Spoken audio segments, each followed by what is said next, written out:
After graduation, I transformed from the class's bottom student into a young entrepreneur to attend the 10th anniversary class reunion. I flew all the way back from the United States. It wasn't to prove anything else. Only to make that scumbag Willow, who once looked down on me, regret it bitterly. Yet what I hadn't expected was that the only person absent from the reunion was Willow herself. She actually didn't come. Heaven knows how long I'd waited to earn the right to say, "Don't look down on a poor youth." So I asked, "Where did Willow go?"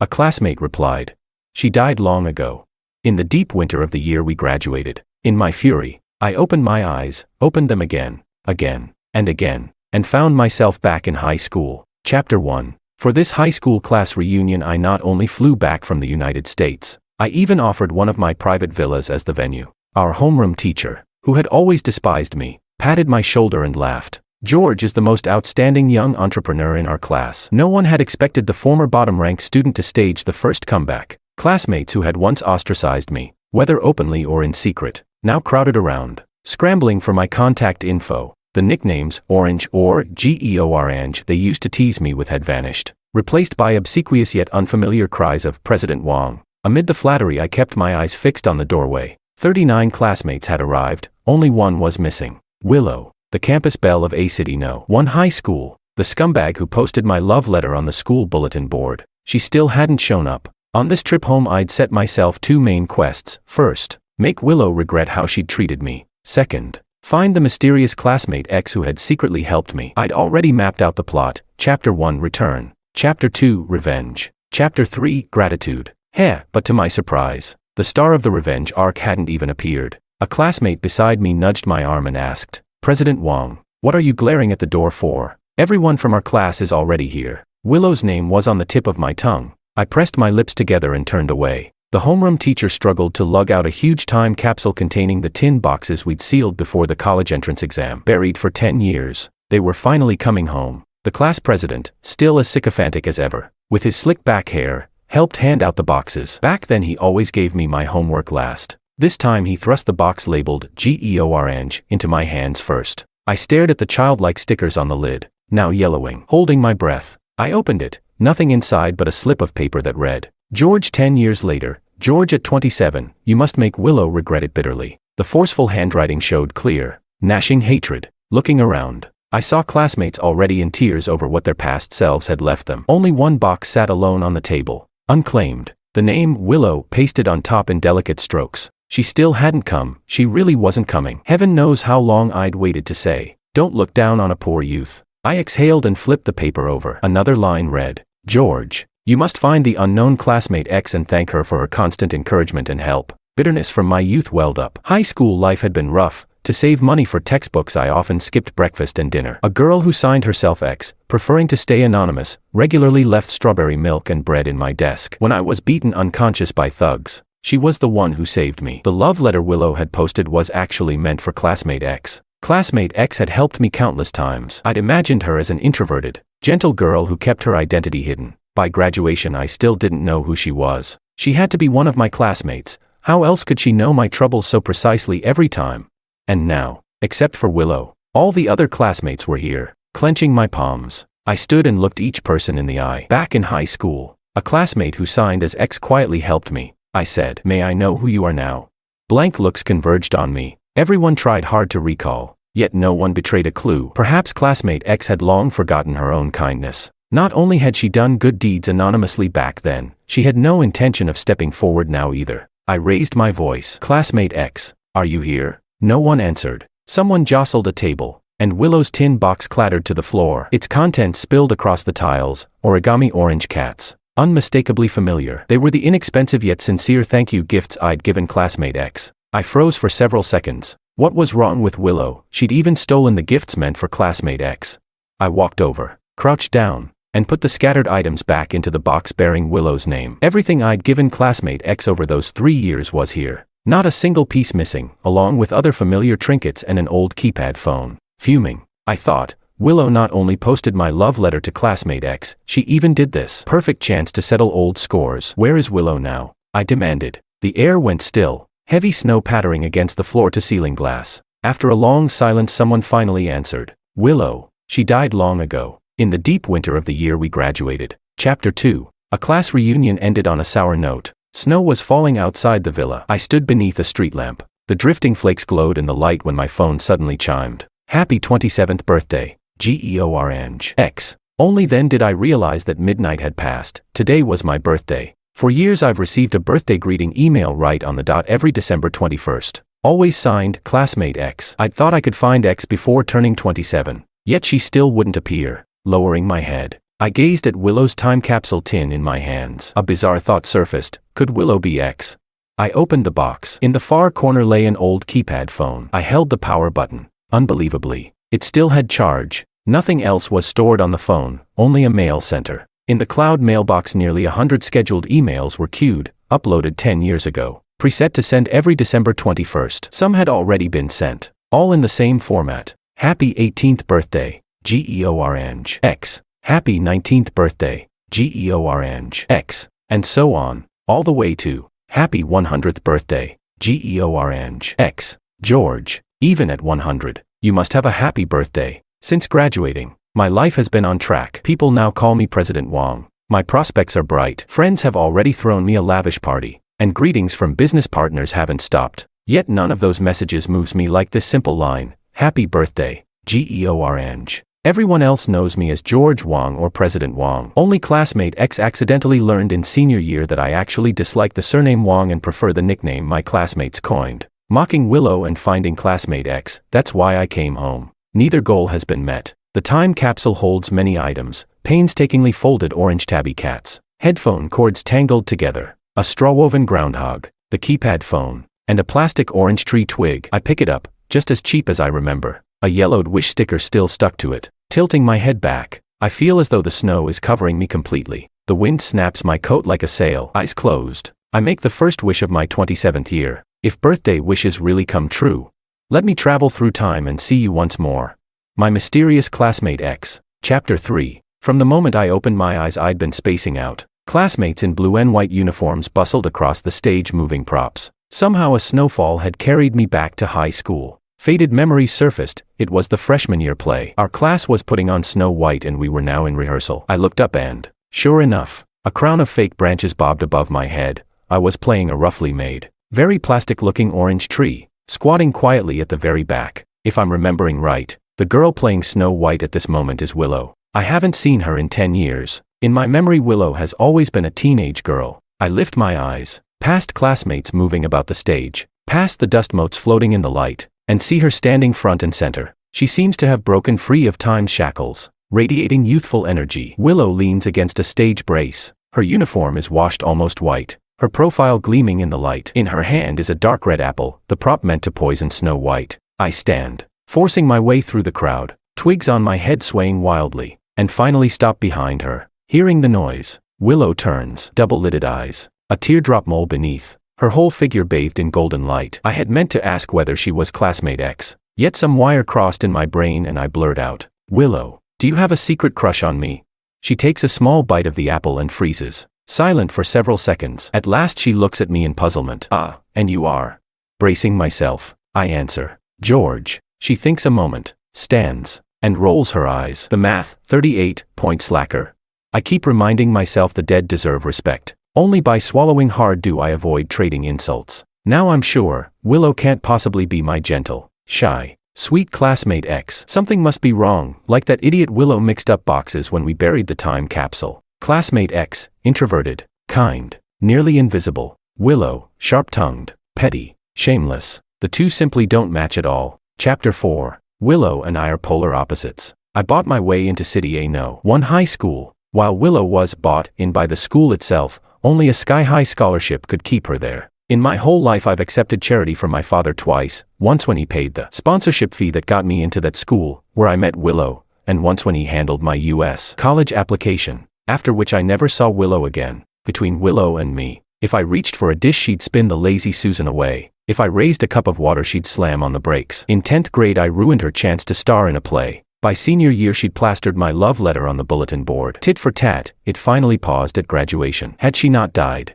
it might have dragged on far longer. 10th grade Willow was the prettiest girl in class and had been cast as Snow White in the drama contest. I was tall, So the homeroom teacher made me play a background orange tree standing along Snow White's path. I hated wasting time on the play, especially because in every rehearsal Willow got to lie down while I had to stand. When practice ended, my back ached and she'd still mock me, tired already after standing that little bit. You beanpole. Each time I saw that smug face I wanted to turn Hunter and finish her off. So the ever-helpful classmate X stepped in and sabotaged the production for me. Given how much worse things later turned out for Willow, I'll let her off the hook this time. I'm now standing by the wish wall at the back of the classroom. Blue and white uniform rustling as the wind flutters dozens of sticky note wishes. I spot my own note, still unmarked and signed. Other classmates have written things like, "May someone please solve this function." Mine holds a single, bald sentence, "I want to be a hunter."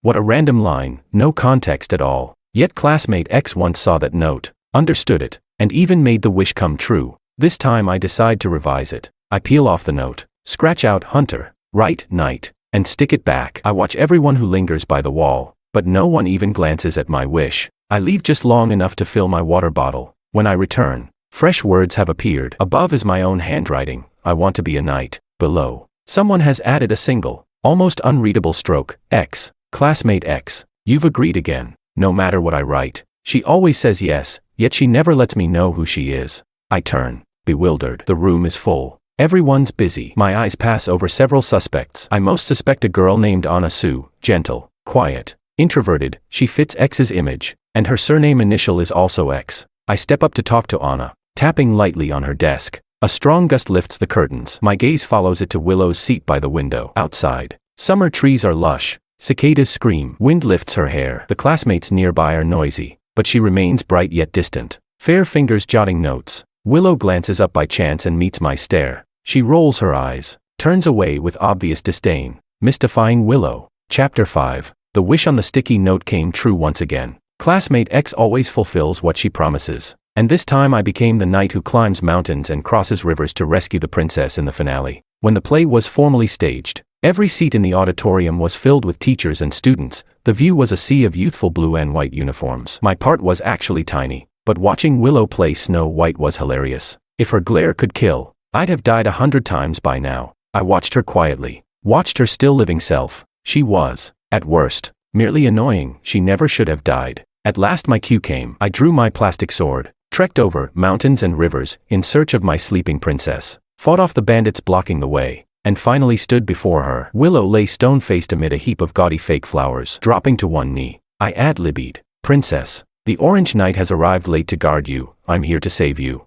Willow's lips clamped tight. The corner of her eye twitched the slightest bit. Next, according to the Activities Committee's wildly innovative script, the knight is supposed to kiss the princess, whereupon the princess slowly awakens. Easy enough to fake. I only needed to lower my head symbolically. Willow really is perfectly cast. Porcelain skin, graceful nose, slender fingers holding an apple so red it borders on black. It feels as if a storybook has sprung open and the unconscious princess has leapt right out. Then the princess before me flicks the apple aside, moves my mic away, parts her sealed lips a sliver, and says, "Classmate Orange, please rein it in. Your stare is way too naked." I feel offended. The words practically blaze across Princess Willow's face, "Do not harbor improper thoughts about me." I was about to retort when my head suddenly pitched forward, bang, smacking straight into her lips. Willow, the first princess in history to be woken up by being headbutted by her knight. As I blacked out, my last thought was, great, now Willow's going to despise me for another 3 years. Chapter 6. Open wider. That was the first thing I heard as I came to, and I instinctively opened my own mouth wide. 2 bursts of laughter followed at once. The school doctor tapped my shoulder and said, "Hey now, I wasn't telling you to open your mouth." The doctor was examining Willow, who sat before him with her mouth open. She still had time to cast me a sidelong glare. Willow was basically fine, just a split lip from when I'd headbutted her. A dab of ointment would fix it. The doctor couldn't figure out why I'd suddenly fainted. Only I had a vague guess. Maybe this timeline itself was rejecting me. The door swung open and in came Anna. My eyes lit up at once. Willow flicked me a light glance. I asked, "Anna, did you come to see me?" The shy girl blushed and hurried to deny it. "No, I'm just bringing antiseptic for my desk mate." Willow beckoned her closer and murmured a couple of sentences. Anna shot me 2 strange looks, then bolted off with the medicine without turning back. Both Willow and I were done with our checkups. It was time to go. Outside the infirmary I couldn't help asking, "What did you tell Anna?" She replied, "I said if she didn't run faster, you'd probably confess to her." I was speechless. Changing the subject, she touched her swollen lip and sighed. Classmate Georange. Your head is really hard. My heart filled with guilt and shame. I can't make it up to you right now, I said. Give me 10 years, when I'm already a top young entrepreneur and loaded with money, I'll come apologize properly. Willow froze for a heartbeat. Instead of mocking my wild fantasy, she softly asked, by then, will everything you want already have come true?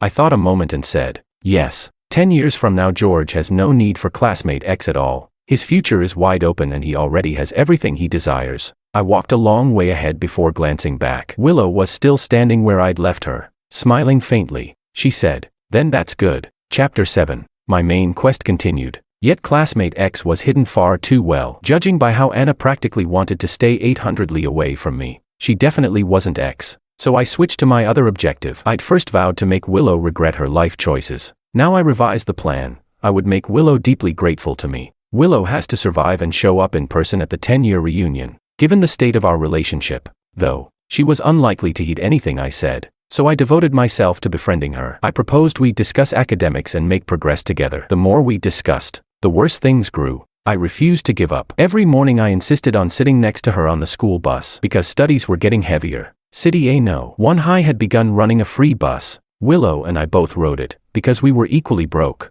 Willow always sat in the very back row, the seat beside her forever empty. Even when other students had to stand for lack of seats, none would sit next to her. I thought it was because the campus belle felt unapproachable. Later I learned there was another reason. Willow's mother had just been released after serving time for murdering her husband. This time I claimed the seat at her side anyway. Willow turned her face to the window, distant, earbuds in, listening to music. On the bus she looked especially strange and indifferent, gazing at the scenery looping past as if she already knew her own ending yet couldn't deviate from the track. She never spoke to me then, and, oddly, I didn't dare disturb her. Perhaps it was my imagination, but a whole year flashed by. Before I knew it we were in 11th grade, like pale pages blown so fast by wind that no mark could stick. At last, one day, I mustered the courage to ask, Willow, what song are you listening to? Willow stayed silent so long I thought she wouldn't answer. Only then did she turn and reply softly, the nationally standardized college entrance exam English listening track. She detached one earbud for me. Staring at her pinched fingers, I felt that long-forgotten dread of college entrance exam English surge up. Suddenly I didn't much want to take it. When I failed to respond, Willow started to withdraw her hand. I hurriedly pressed it, brushed her fingertips, took the earbud, sighed, and put it on, then froze. A gentle female vocal sang, I don't necessarily need you to come back. She'd tricked me. This was no exam listening. It was the classic song Lost Sandbank. I looked at Willow, only to find her already looking at me, utterly unabashed. Gone was her earlier aloofness. She curved her lips happily and flashed me a smile. When the song ended, it looped again. Only then did I discover her MP3 held no exam tracks. No other songs, only this single, Lost Sandbank. On that endlessly looping school bus, Willow rode a circular track of life and death while listening to a song on endless repeat. One day someone would ask her, what are you listening to? I leaned a bit closer. Our shoulders brushed and I caught a pleasant lavender scent from her. Fishing for conversation, I said. What kind of place do you think a Lost Sandbank is? Willow paused. A place where orange trees can't grow, she said. The bus reached its stop. Everyone filed off, Willow included. She pocketed the earbud, carrying that old MP3 with its single track, and moved past me toward the front. I stayed seated and called after her just as she was about to step down. Hey, Willow. She turned. Her jawline was clear and elegant. I shouted, don't go to the riverbank. Stay away from your mom. Trust me, this time I'm right. Light and shadow shifted across her eyes. She said nothing. Unless an outside force intervenes, no amount of vigilance will change fate. We'll always reach the same ending. Willow merely curved her lips faintly and, for no reason, answered, that's already enough. You sitting beside me is enough. No need to save me. The moment that sentence ended, the scene before me fell empty. The bus and Willow blew away like fog in the wind. And once more I faced the heavy snow around the mountain villa. I almost thought it had all been an endless dream, until I looked down and saw the wish note on the orange tree twig had changed. I want to be a knight. My request. X. The acceptance. In the next instant, the note and the twig both shattered. The earbud cord from the time capsule snapped, and like the earlier notes, soon vanished. I could barely stand. Clutching the iron box, I nearly stumbled into the snow. Little remained inside. If a time capsule really could alter the past, I had to be fully prepared to save Willow against all odds. I'd taken only one step when the storm abruptly stilled. A fierce intuition told me that once the snow stopped, the things in the box would lose their power and become mere nostalgic trinkets. I pulled out my phone. No signal. The villa sat high in the mountains. Lowering my eyes, I pressed my palm to the cold iron box. After graduation, my father, in a rare fit of conscience, had sent me to the US for an accelerated bachelor to PhD program, then put me in charge of overseas markets. My career and social life soared. Classmate X and Willow became shadows in a murky, puzzling past. As long as I sought no further, I could remain President Wong, future bright and clear. As long as I sought no further, I could pretend nothing had ever happened. But if I sought no further, I would never learn what became of the person who still called me classmate Georange. I opened the iron box, like lifting the lid of Pandora's own. Chapter 8. Willow died in the deep winter of the year we graduated. Our homeroom teacher said she'd injured her hand before the university entrance exam and couldn't sit the test, then never came back to apply for a repeat year. At the time, I was busy with the paperwork to study abroad. Later that same winter night, her mother shoved her into the great river that runs through City C. When they pulled her out, she was already cold.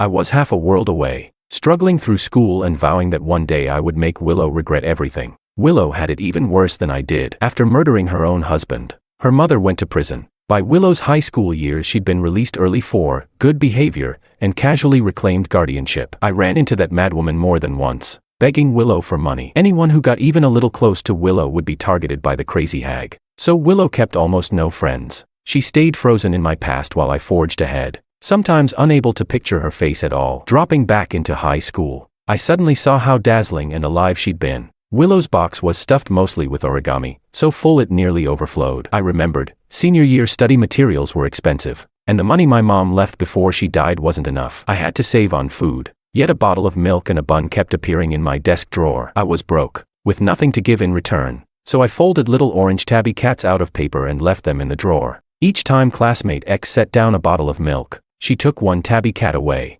A sudden gale whipped up. The paper cats in the box scattered like snow. I lunged to catch them but, blasted by freezing wind, had to shut my eyes, and when I opened them again I was sitting in a senior year classroom flooded with sunset. The duty roster on the blackboard said Friday. School had been out for ages. All the other students were gone. Reaching into my drawer I found, sure enough, a bottle of plain milk. The package was simple. That brand was discontinued long ago. The later George would never again drink such cheap milk. I punched in the straw and took a huge swig, finally freeloading off classmate X once more. Strolling out as the sun sank, I kicked pebbles in frustration. It was already 12th grade and I still hadn't found X. I'd almost eliminated every classmate. If this kept up I'd have to suspect the homeroom teacher. A commotion wafted from the school gate. I pushed through the crowd and peered inside. Even as onlookers gathered, they kept their distance as if afraid to catch something filthy, whispering, "That's Willow and her crazy mom." Willow stood there silent, brow knitted. The woman raged, "Where's your scholarship money? All that cash, where are you hiding it?" Willow seemed blind to the stares. She gave a contemptuous little laugh. "Didn't you already take it all?" The woman cursed. "Impossible. You must still have money. I saw you buy milk." She lunged, yanking Willow's backpack to the ground. Books and a flurry of origami cats spilled everywhere. Willow didn't move, letting the woman tug and slap at her. But the instant she saw the cats on the ground her fingers clenched. No one was more shocked than I. I looked at the empty milk bottle in my hand, then at the paper cats on the dirt, and couldn't form a conclusion. I simply hurled the bottle at the woman and yanked Willow behind me, shouting, "Damn it, doesn't anybody keep this lunatic in line? Are the school security guards asleep?"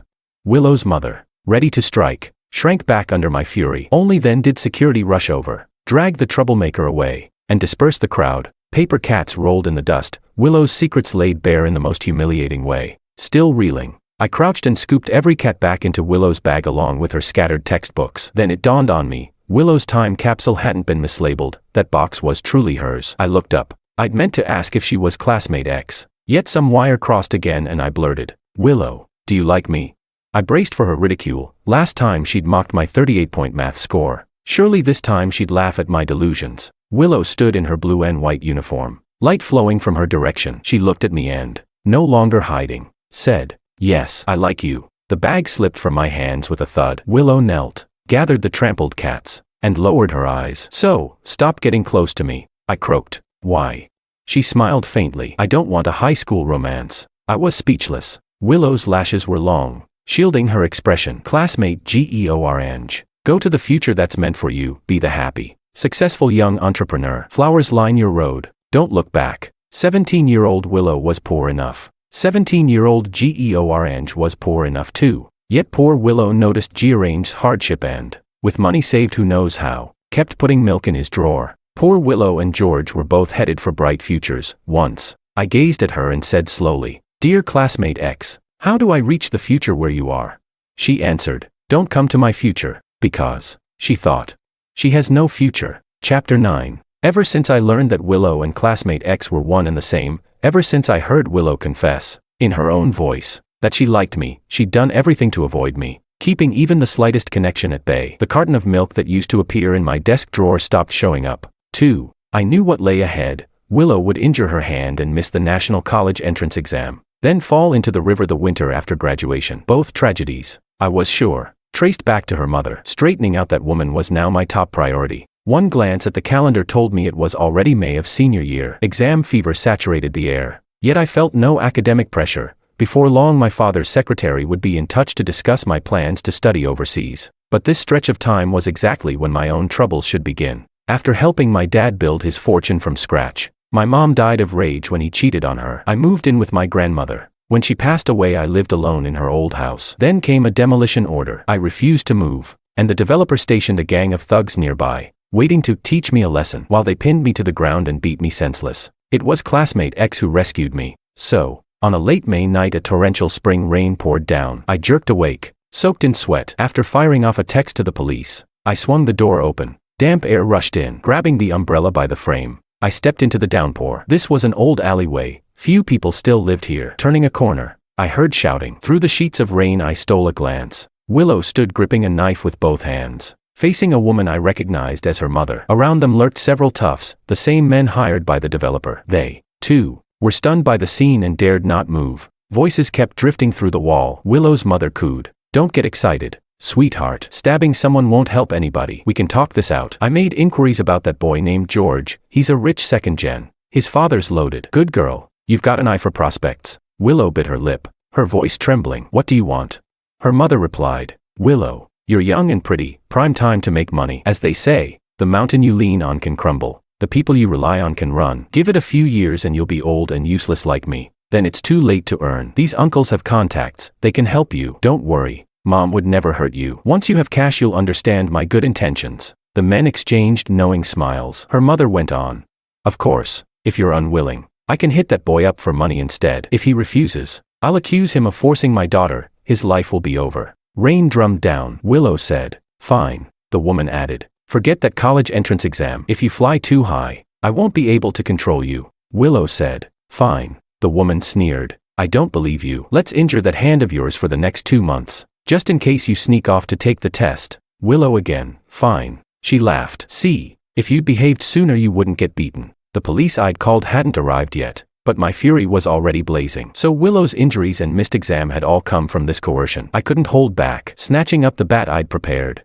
I slashed through the curtain of rain. "Get the hell away from her," I roared, swinging hard. I cracked the bat against several bodies. Cries of pain and curses burst out as they tried to figure out where this lunatic had come from. Some braced to retaliate, but distant sirens wailed. Their advance faltered. Then they scattered like sewer rats caught in daylight. I tossed the bat aside and wiped rain from my face, only to see Willow collapsed on the ground, struggling up against a wall. Dropping to my knees, I helped her. "Princess, your Knight Orange arrived late, but I'm here to save you." Princess Lou's eyes were cool, spring rain streaming from her chin. She guided my hand to the scratch across her cheek. Rage flared in me. "Who hit you? I'll avenge you." Willow glanced at the bat I'd thrown away. "You did. I suspect you're taking revenge on purpose," she added. Knight Orange had no sword. His bat struck without discrimination. I felt her hand, icy, but thank goodness they hadn't done worse. Willow's hands were priceless. Hands of a future top scorer. Yet Willow pulled away and whispered, "Didn't I tell you not to meddle in my affairs?" I met her gaze. "Willow, I'm here for one reason only. Not to mock her. Not to unmask classmate X," I said. "I'm here to guide you onto the path that's meant for you. The river in midwinter is too cold. Don't let them push you in again. Willow, I've outrun time and reached your past. Please, give me a chance to walk into your future." Chapter 10. An adult's control over a minor is a crushing, one-sided blow, an issue of an entirely different dimension. Ordinary troubles can still be brought to a teacher, but with a lunatic as unstable as Willow's mother, it's not so easy. No one knows what she might do once she snaps. Willow's mother has an overwhelming need to dominate her. It isn't just me. Anyone who gets close to Willow ends up in that woman's sights. When my father's secretary finally appeared, I asked to see the man I hadn't met in years. He agreed. My father regarded me as a stranger, though I found him all too familiar. After packing me off to a combined bachelor-master PhD program in the United States, he used me to open overseas markets. Our contact was hardly sparse, yet I always addressed him only as President Wang. I got straight to the point, keeping my voice steady. President Wang, I'm not going abroad. The shares my mother left me, hidden away under your custodianship, I don't want them. And I'll never trouble you for anything again. I'd like to use everything I have as bargaining chips and strike a deal with you. President Wang looked surprised. I continued, I'll trade it all for Willow's safety. Make her crazy mother back off, disappear from her life. No private villa, no luxury cars or mansions, no one fawning over me as some outstanding young entrepreneur. I don't want any of it. President Wang chuckled twice. Do you know why I suddenly sent you overseas? I shook my head earnestly. Your conscience kicked in, he said. Half a month ago a girl named Willow came to me. She said her crazy mother had set her sights on my son. To avoid any accident she begged me to ship you abroad at once. I thought about it. After all these years I do owe you something. The girl was interesting. She even drafted a 100-page plan for your university and future career path. I asked her what she'd do if I refused. She smiled and said, I'm cheap anyway. Worst case, I'll die together with my mom. How could a 17-year-old girl speak with such finality? In the end, her words proved prophetic. I never knew that while she herself was mired in the swamp, she was busy hoisting me toward the sky, pushing me into a bright, boundless future. My head buzzed, yet I heard myself repeating, President Wang, are you still willing to make that trade? He said, deal. The instant he spoke, the shackles around me felt lighter, as though some newborn possibility had begun to unfurl. President Wang added, she kept calling you classmate Georange. I asked Willow why she never used the Wang surname. She said you don't like it. George, I may have neglected you all these years, but remember, you'll always be a Wang. A tremor shot through me. What did she call me? He replied, classmate Georange. But that's not how I remember it. Whether it was classmate X or Willow, from sophomore year on they always called me George Wang, until close to graduation. When I confided X I hated the surname Wang and begged that, for any future birthday wishes, she drop it and just say Georange. Yet this time, after traveling back through the time capsule, I've heard her call me nothing but classmate Georange from our very first meeting. No affection in it at all. To her, it's merely a name. I dashed outside. People trapped in time relive the past on loop. Life and death recurring over and over. Scenery streaked past. Countless memories surged into me. This is a closed time space. The flow runs only from Willow's sophomore year to senior year, from her first encounter with classmate Georange to her plunge into the river. Over and over again, Willow remembers everything. She has struggled, but no matter how events shift, she always falls into that icy, black river in deep winter. When Willow says she has no future, she truly has none. Hearing that classmate Georange's future shines bright genuinely makes her happy.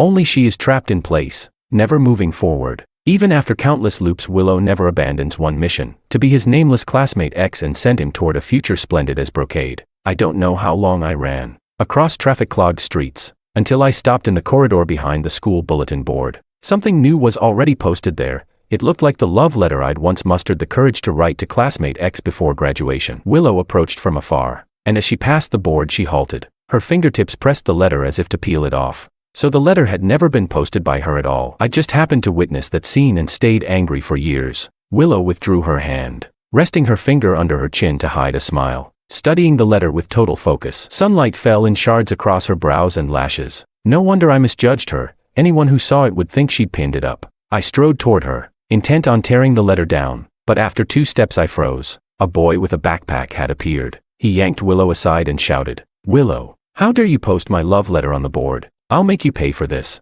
That was the real 17-year-old George, all raw edges and youthful fury. I stumbled back, looking down, only to see emptiness where my body should be. Willow peeled off the letter, smiling faintly. "If you went to study in America right now, you'd kill me with jealousy." George gritted his teeth. "I won't let you get your way. I'm staying right here in China. I'll let you see me every single day till you're sick of me. I'll make sure you regret it for life." Using her left hand, Willow drew a pen from her pocket and wrote a few strokes in the blank space at the bottom of the letter. Then she turned, meeting the 17-year-old George's eyes, yet somehow looking past him into mine. She said, "Classmate Georange, I like you." Morning light carved a new parallel timeline from the endless past, driving out the foreign trespasser who didn't belong. I had never felt such relief, nor such envy and jealousy. "My Princess Lu, your Orange Knight's rescue has succeeded." Chapter 11. I tumbled into the snow. My phone flew from my pocket and lit faintly. 0:10 a.m. December 21, 2022. Only 10 minutes had passed,